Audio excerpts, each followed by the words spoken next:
Welcome to CME on ReachMD. This activity, titled Experts on the Ground, Data Updates on Emerging Therapies for IgAN, is provided by Clinical Care Options, LLC, in partnership with the American Kidney Fund, and is supported by an educational grant from Calliditas Therapeutics AB and Travere Therapeutics.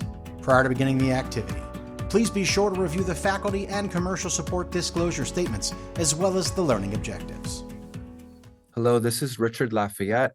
I'm a professor of medicine at Stanford University Medical Center, and I'm here at Kidney Week in Philadelphia, and it's been a really exciting time. We have some really wonderful new additions to our knowledge about IgA nephropathy, a field that's really being transformed very, very rapidly.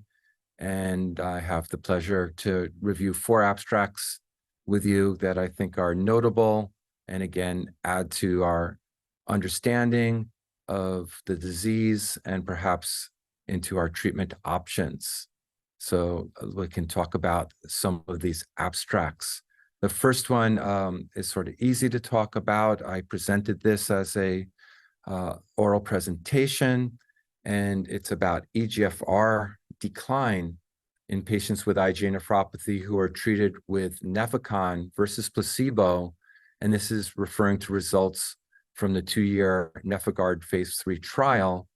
And what was very exciting here is we had already talked about the results which are published, and this was a 2-year prospective randomized controlled study of Nefecon in patients with biopsy-proven IgA nephropathy. And the results had shown that patients who were treated with Nefecon enjoyed a significant reduction in proteinuria out in 9 months, and that's why the FDA approved the drug for use for patients at high risk for progression. But the 2-year results of the study added an ongoing control of proteinuria, also demonstrated a clinically and statistically significant reduction of progression of loss of GFR, with roughly a half the loss in patients treated with Nefecon as compared to those patients who are treated only with standard of care, blood pressure control, and maximally tolerated RAS inhibitors. What this abstract added was an analysis of patients who experienced a 30% reduction of GFR or had loss of kidney function needing dialysis or transplant. And the study concluded a pretty substantial reduction, again, by about a half for the number of patients who had a reduction of GFR by 30%. And not only was the number of patients who had this marker of bad outcome reduced, but also it took much longer to get to that 30% reduction in patients treated with Nefecon. So this just adds to the evidence that Nefecon treatment in patients with biopsy-proven IgA nephropathy can result in proteinuria reduction, stabilization of GFR, but also for surrogate markers of progression, less loss of 30% of kidney function, again, suggesting that Nefecon may be a disease-modifying medication. So I think great excitement to have new medications that we can use for our patients with IgA nephropathy. And that sort of comes together with further abstracts, one presented today by Laura Kuyanga at Saturday at the meetings about concomitant use of sparsentan and sodium glucose cotransporter inhibitors in IgA nephropathy patients in the PROTECT study. And I think this is really important because when we have our patients with IgA nephropathy at risk for progression, we really want to maximize their, I guess we call this conservative care, their blood pressure control, their antiproteinuric therapy, and there's great excitement about the SGLT2 inhibitors in patients with reduced GFR with significant proteinuria.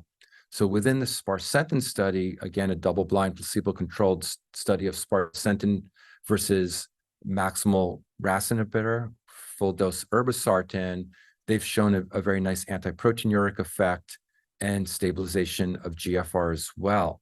And in this report, they were able to find a subgroup of patients who were co-treated with SGLT2 inhibitors as well. And this is very exciting because this may mimic some of the treatment patterns that we're going to see over these next few years. And basically, this subgroup amounted to 20 patients, not a large number, but very telling in that the patients tolerated sparsentan very well.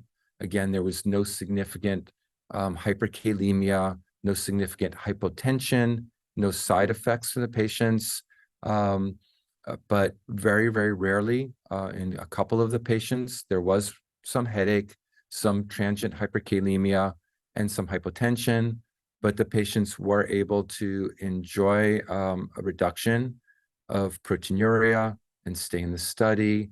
And so the data were really consistent with the additive benefit of sparsentan, even in patients who are already SGLT2 inhibitor treated, and demonstrates that this combination therapy is likely to be well tolerated in most of the patients. 90% of the patients in this little subgroup tolerated the treatment well and experienced benefit. So it's very exciting and interesting to think how that could reflect on your practice to have these two FDA-approved drugs that, at least in this initial experience, look to be effective together and to be well tolerated. And I think that sort of ushers in the idea that we may be looking to treat our patients with multiple modalities as time goes forward. So again, very telling and very helpful information. For the next abstract, it sort of just looks very much larger and sort of uses a title that a lot of us are discussing, which is From Famine to Feast in IgA nephropathy, and talking about new treatments present new opportunities for our patients. And this was presented as a poster at ASN by Chris Dudzensky and his coworkers.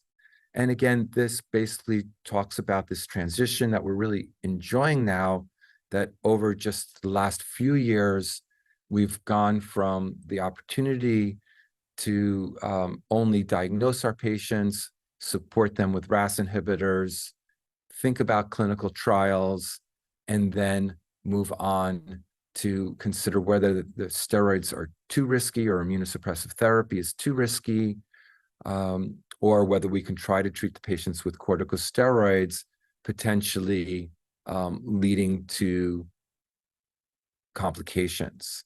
And what this abstract really looks at is an interview of reviewing charts, talking to nephrologists, and finding out that indeed in the United States, in an experience of about nearly 1,400 patient charts that were reviewed, that indeed nephrologists are becoming aware of new therapies like targeted budesonide or Nefecon, sparsentan, utilizing SGLT2 inhibitors, and that they are at least considering and starting to use these medications, and that many physicians do consider this a significant advance in their ability to treat the patients. That despite that, at the time of this data evaluation, 2/3 of nephrologists still think there is a high unmet need for further IgA nephropathy treatments, and they're again excited about the ongoing pipeline that seems to be emerging from present phase 2 and phase 3 studies. So here again, looking to the community of nephrologists, saying that they're getting insights and understanding that there are new ways to treat our patients, that SGLT2 inhibitor utilization is definitely increasing, that there's awareness of other new drugs, and that physicians are excited, but think there's more to do. And again, I certainly can agree with that mindset. So to move in a slightly different direction for the final abstract that we can discuss is, again, there's lots of excitement about understanding the pathophysiology of IgA nephropathy better to lead to better therapies.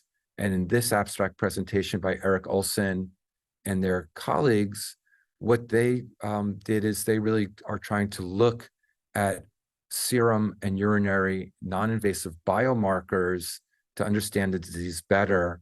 And in this report, they really focused on endothelin and looking at protein signatures that in patients with IgA nephropathy to see whether or not you could see signals that relate to endothelin activity by using atlases and databases and looking at patient results from serum and urine and looking at biobanks and then looking at the protein distribution and see if that aligns to a pattern of endothelin activation.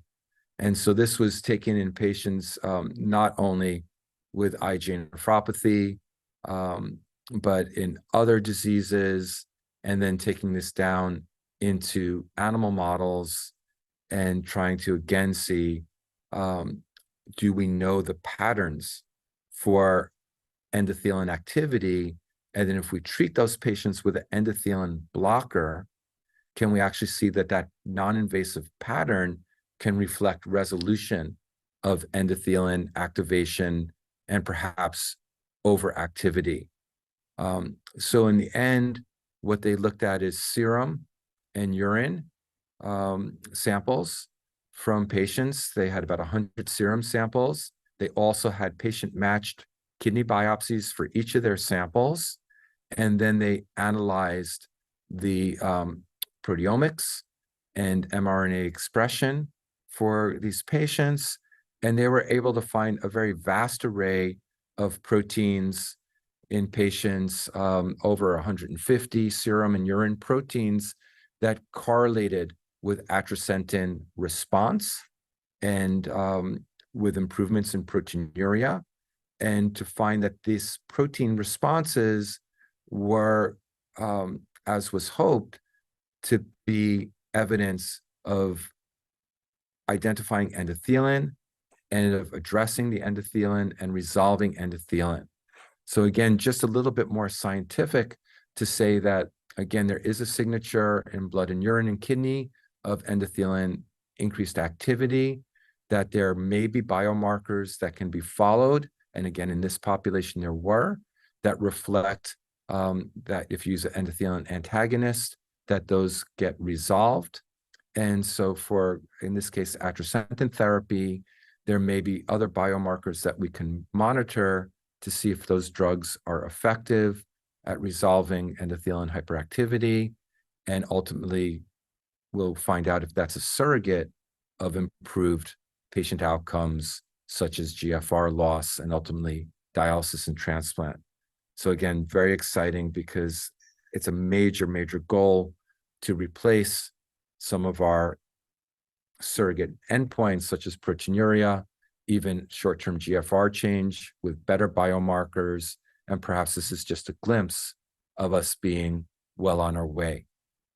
So again, I tried just to review 4 representative abstracts from Philadelphia here at the ASN Kidney Week, just to point out that this is a tremendously exciting time for IgA nephropathy, that these abstracts range from telling us first that there are new treatments that we have for our patients that can really move the paradigm forward and improve outcomes, including the approved drugs of sparsentan, of Tarpeo, and of SGLT2 inhibitors, that there's early glimpses that we may be able to use some of these medications together safely and ever more effectively, and that we still have great hope that there's further scientific exploration of the pathophysiology that will let us guide our therapy and monitor it in the appropriate patients so that we can really have personalized care.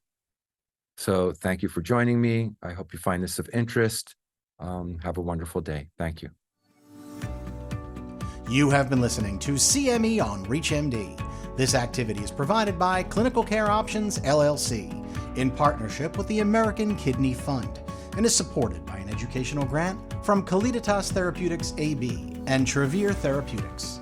To receive your free CME credit or to download this activity, go to reachmd.com/CME. Thank you for listening.